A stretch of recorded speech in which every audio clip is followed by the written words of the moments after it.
Hey everybody, Rachel here from Rachthestamper.com, and today I'm going to show you how to make this really beautiful card that you could use for your Easter cards coming up. It's very simple to make, even though it looks like it has a little bit of detail to it. So I'm going to show you how to make that today, and then I'm also going to give you just a couple suggestions with the background here. So for this stamp, let me move this out of the way, or for this card I should say, I actually used some pine bows, and these are from the Peaceful Pines and the Pretty Pines. So there's a stamp set. One of them's called Peaceful Pines. The other one's called Pretty Pines. And I apologize, I can't remember which is which right now. But the framelits actually have these pines that you can cut out with your Big Shot. And as soon as I saw these originally, even though it was a Christmas card, I thought these would be great for Easter. So I went ahead and cut both of those out, and that is in Wild Wasabi. But that stamp set actually carried over in the die from the previous, not this past one, the holiday catalog before that. And it was in the annual catalog. So I will tell you, there's probably a good chance that's going to retire. So if that's something, you're looking for something to get that maybe will be really versatile, you could use this for Christmas and for Easter. So again, that's in the occasions catalog, and I will put links to everything that I used below in the video description. So what we're going to be using today is the Cross of Hope framelits, and we're going to use that to cut out this beautiful cross, and then we're going to use the bigger one to cut out the purple cross behind it. I kind of went with a purple and green theme, since that's, you know, pretty prevalent in Lent. And then we're going to use the Hold On to Hope stamp. We're going to actually just use the cross and a few of the other little embellishments from this. And I'm going to actually use the Stamparatus because we can show you how to be able to put both of these on this card and have them line up really nicely. So we're going to actually be using a crosswise card today. So it's 4 1/4 by 11, and you score it at 5 1/2. You could certainly do this if you wanted to cut your full sheet of cardstock. So instead of cutting it at 4 1/4, you would cut it at 5 1/2. So you could have a wide card. That way, instead of opening to the side, the top flap would open. So that's another way to be able to fit the crosses on. But basically, let me move these out of the way, and I'm going to show you what we're going to do with the Stamparatus. So I am going to take out the foam layer since this is a clear mount stamp. And I'll put this up here. We're probably only going to really use one.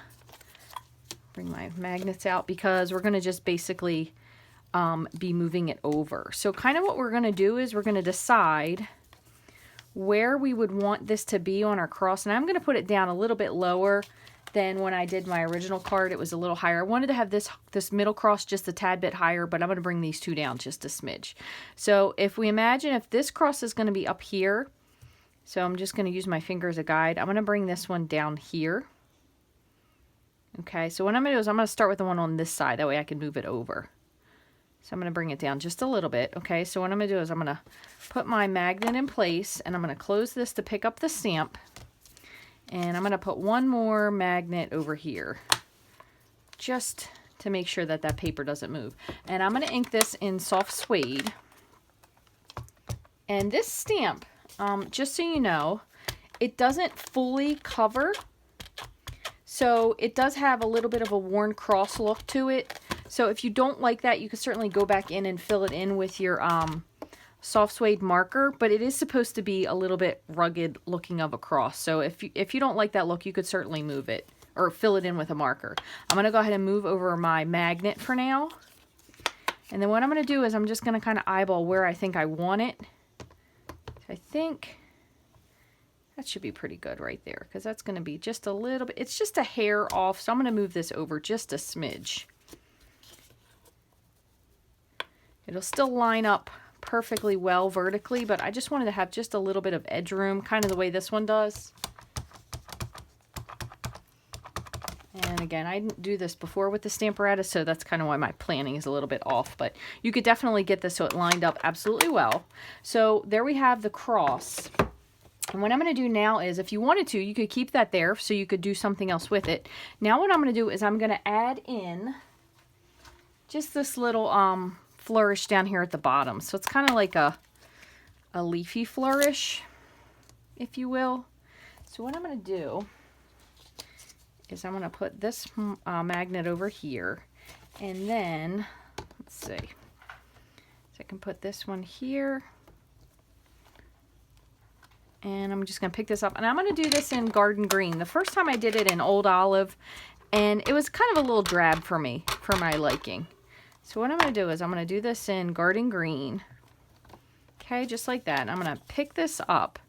And then what I'm going to do is I'm just going to turn it around like that. And let me just kind of eyeball where I want. This isn't really, I wouldn't say like a very specific technique, but it's kind of something you can do if you wanted to be able to save from flipping stuff when you're doing things like me without planning them.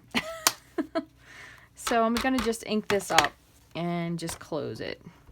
Kind of like that. And then I'm going to do one more. I think I'm going to turn it on its side and see if I can get, yeah, that'll fit in there really nicely. So again, I'm just kind of fooling with this. I have used the Stamparatus lots of different ways, but so this is kind of a way to ink the whole thing up without really moving that stamp at all. Let's see where that would go. And I'm going to put one more here.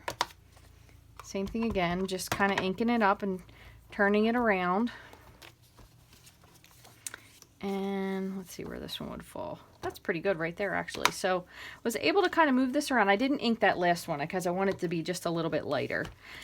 Just to be able to ink it up without really having to move a whole bunch of stuff around. So it does make things very, very, very much simpler, that's for sure.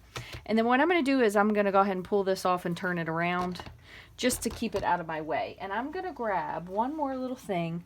I'm going to just put these little, it's like a little corner piece of pine. I'm going to just put this up in the corner. So I'm going to hand stamp this just with this tiny block. So I'm just going to eyeball that. Try not to get my big head in the way. That's good. And then if you wanted to, which this kind of just came to me just to add a little something to this, you could add your little, this is a little, it's a pretty little flower. I'm going to add this into the corner, and I'm going to do this with the Perfect Plum, just to add just a little teeny hair more of purple in there. So what I'm going to do is I'm going to ink just the flower. So I'm going to just try and ink the flower, and then I can wipe off that little stem with my finger. And I'm just going to kind of put this up here in the top. I think it looks pretty. Just kind of adds a little bit more of that plum in. And then same thing up here. So when I'm finished, I'll show you both of them next to each other. You can decide which one you like better. All right, so that's pretty much all the stamping we're going to do for today. Let me just move these so they don't have a malfunction. Put this up here. Put this up here. There we go. Put these two together, and you never want to store your Stamparatus with both of the plates engaged. You could leave one of them in, but it could bend them and then it won't work. So you either want to make sure you at least take one out, but you can just kind of nest them in there like that. And then you can also add your foam pad back in. That way you have everything. It's kind of nice. I know I've seen a couple people that have actually taken their Stamparatus box and they've decorated it so they can keep it in that, but I have enough cluttered space, shall we say, without doing that to myself as well. So I have a little scrap piece of Perfect Plum here, and then I have a piece of foil, and I'm going to show you one more thing.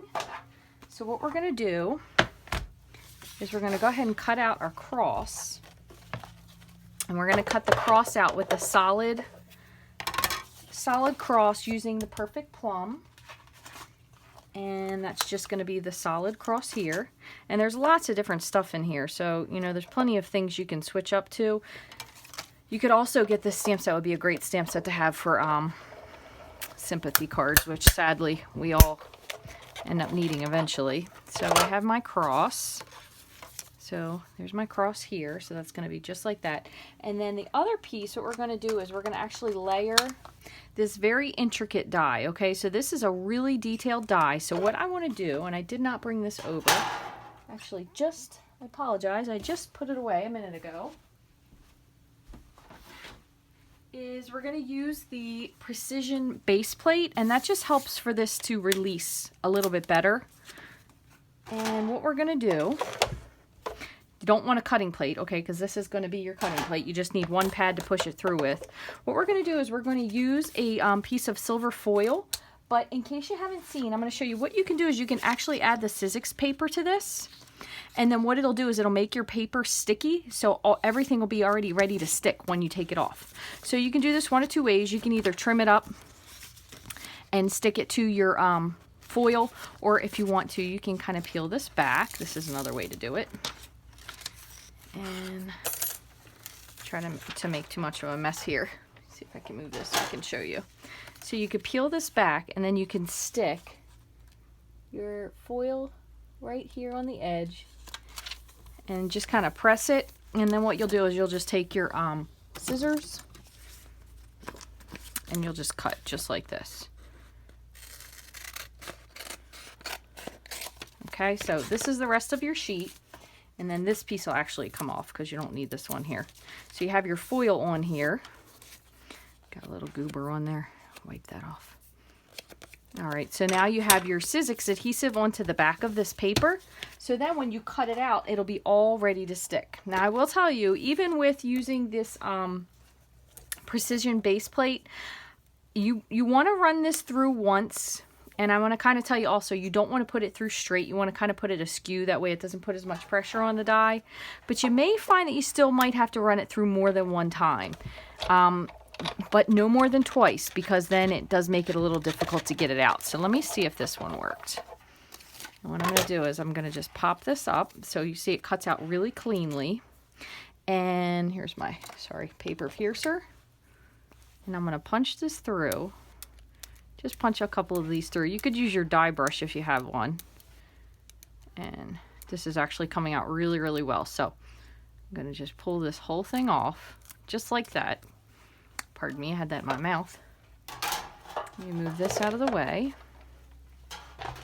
And then when you take the backing off of here, it usually pulls almost all of your little extra with it, except this little piece. Gotta make me look like a fibber. Okay, so then what you're going to do is you're just going to take your cross and you're going to stick it right onto your purple cross, and they should line up perfectly, and then just press.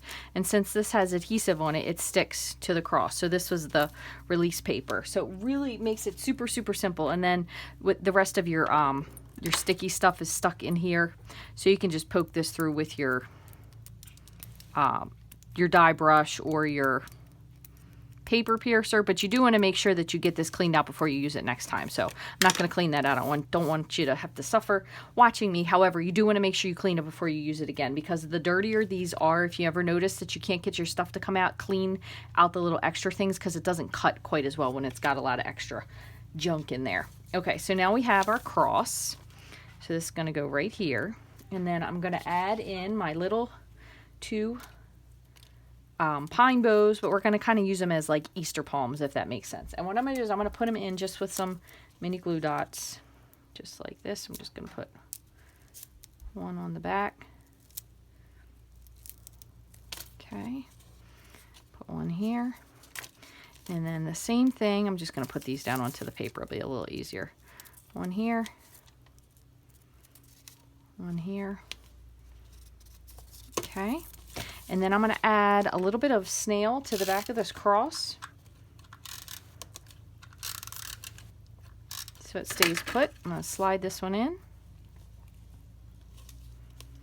Okay, and then I'm going to put this right here. You could also, if you wanted to, just for a little bit extra, you could pop this up on dimensionals, just, you know, to raise the third cross that Jesus was on a little bit higher. And then the other thing is, you can, if you want, you could also add a little piece of twine, but since I changed the way this was at the top, I'm going to leave that one off on this one and just see which one we like better. So I'm going to just put a little bit of snail onto my card base. I'm going to try to line this up better because my other one was a little bit crooked. There we go, much better. So there you have it. Really, really very simple, very beautiful. I kind of like it with those little extra flowers added in there.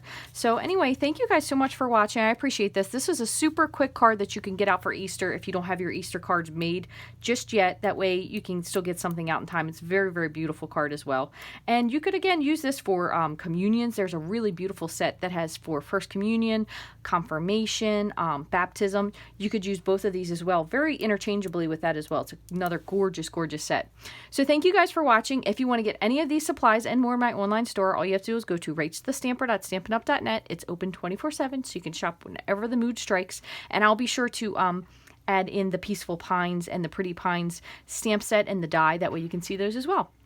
I will post this to my blog later on, again, with all the colors and everything, so you guys can get some more inspiration for your Easter card ideas. And make sure you tune in on Saturday to rachthestamper.com. That's when we're going to do our Easter blog hop. It starts at 10 a.m. Eastern Standard Time. Thanks for watching.